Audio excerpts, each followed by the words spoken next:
අද මම මේ යන්නේ පුදුමාකාර ලස්සන ගමනක්. ඔව් මේ ඔයාලව එක්ක යන්නේ ලංකාවෙන් 7ක්ම ගානක් ඈත ඉන්න ලස්සන සුරංගනාවියක් මුණ ගැහෙන්න. පැසිෆික් ඉන්දියන් සාගර දෙකට වට වෙලා තියෙන ලෝකෙ ලොකුම මහද්වීපය ඕස්ට්‍රේලියාවේ උතුරු ක්වීන්ස්ලන්තයේ පුංචි ගමකට තමයි අපි මේ යන්නේ. මේක නම් මාරම ලස්සන පුංචි ගමක්. බලන්නකෝ මල් පළතුරු හැම තැනකම. ඊටත් වඩා ලී වලින් හදපු උණුසුම් ගෙවල් ගම පුරාම. මෙන්න ලස්සන මල් කඩයක් තියෙනවා. අපි ගමු මෙතනින් මල් ටිකක්. අපි මේ මුණ ගැහෙන්න යන කෙනා මල් වලට ගොඩාක් ආසා කෙනෙක්. Thank you, traveling boy. Thank you, ma'am. දැන් අපි හොයාගන්න ඕනේ හැනන් වීදිය. මේ තියෙන ලස්සන බෝඩ් එකකුත් ගහලම මං හිතන්නේ අපි දැන් බොහොම කිට්ටුවට ඇවිත් ඉන්නේ. අපි හොයාගන්න ඕනේ නම්බර 14. මේක කීයද? මේ 11.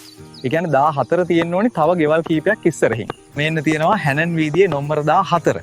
ඔන්න අපි ආව හරියට මෙයා ඉන්න තැනට. හරිම නිස්කලංක පරිසරයක තියෙන ලස්සන පුංචි ගෙදරක්. යන් අපි ගේ පැත්තට ගිහින් බලමු මුළු ලෝකෙටම සතුට බෙදෙන මේ ලස්සන ළමයා ඉන්නවද කියලා. මේ ඉන්නේ. Hi රොමානා. කොහොමද ඉතින් ඔයාට? Hi traveling boy. ඔයාව නම් දැකීමත් සතුටක්.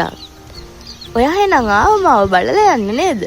මගදී එන ගමන් ඔයාට මම මේ ටික ගත්තා. ඉතින් මම මේ මෙච්චර දුරක් ගෙවාගෙන ආවේ අර ඔයාගේ නම්බර 14 හැනන් වීදිය කියන අලුත්ම පොතේ තියෙන මේ ලස්සන ශ්‍රැංගීලාව බලලා යන්නයි. Thank you so much. මේ වටට මම ඉතින් ගොඩක් ආසයි. එන්නකෝ මම ඔයාට මගේ පුංචි ගෙදර පෙන්නන්න. ප්‍රිය මිතුරනේ රොමානා කියන්නේ එහෙම නේද?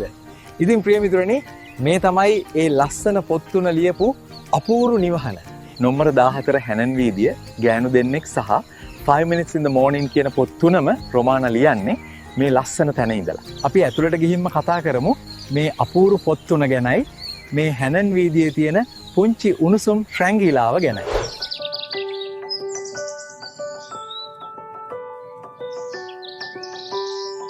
මේකත් අර අපි පුංචි කාලේ කියවපු සුරංගනා කතාවල තියෙනවා වගේ හරිම ලස්සන සාමකාමී ගෙදරක්.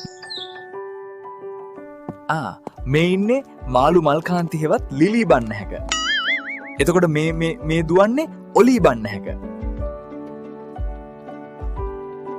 මංකි කොල්ලෝ තේ බොනවද බත් කනවද? තේ ටිකක් බීලම බත් ටිකකුත් කමු. අවුලක් නැහනේ. දෙකම කළා කියලා වැඩි වෙන්නේ නැහැ ප්‍රිය මිතුරනි.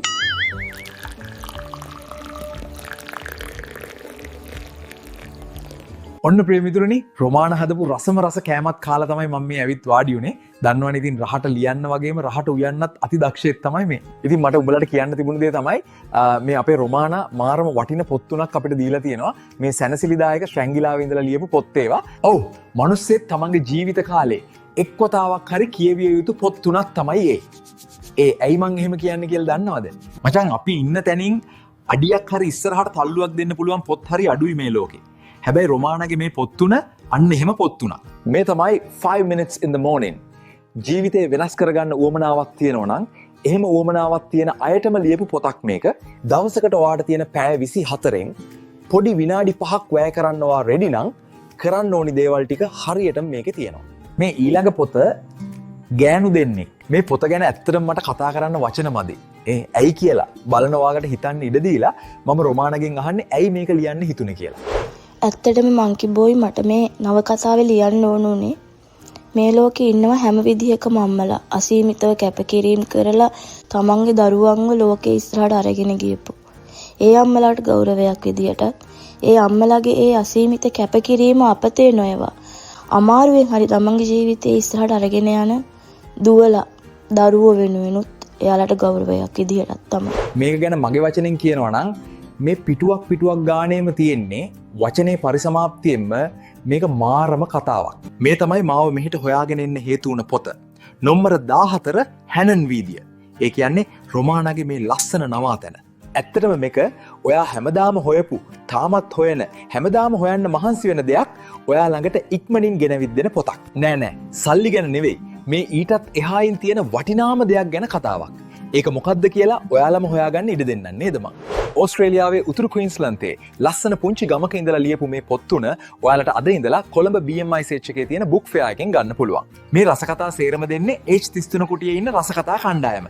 කෙලින්ම ගිහින් කියන්න රොමානයි ට්‍රැවලින් බෝයි දෙන්න තමයි මෙතෙන්ට එන්න කීවේ කියලා. බුක් ෆෙයා එක හැර රසකතා.lk සහ ග්‍රන්ථ.lk එකනත් සරසවි ගුණසේන වගේ බුක් ෂොප් වලුත් ඔයාලට මේ පොත් තුන ගන්න පුළුවන්. එහෙනම් රොමාන කෑම කෑවා, තේ බීවා, පොත් ගැන කතා කළා. මං හිතන්නේ දැන් මට යන්න වෙලාව හරි කියලා. නම්බර 14 හැනන් වීදියේ රොමාන සුරංගනාවි. එහෙනම් මම ගිහින් එන්නම්. ලෝකෙටම සතුට සැනසීම බෙදන ඔයාට ගොඩාක් ස්තුතියි. බයි. එහෙනම් ට්‍රැවලින් බෝයි පරිස්සමින් ගිහින් එන්න. බයි.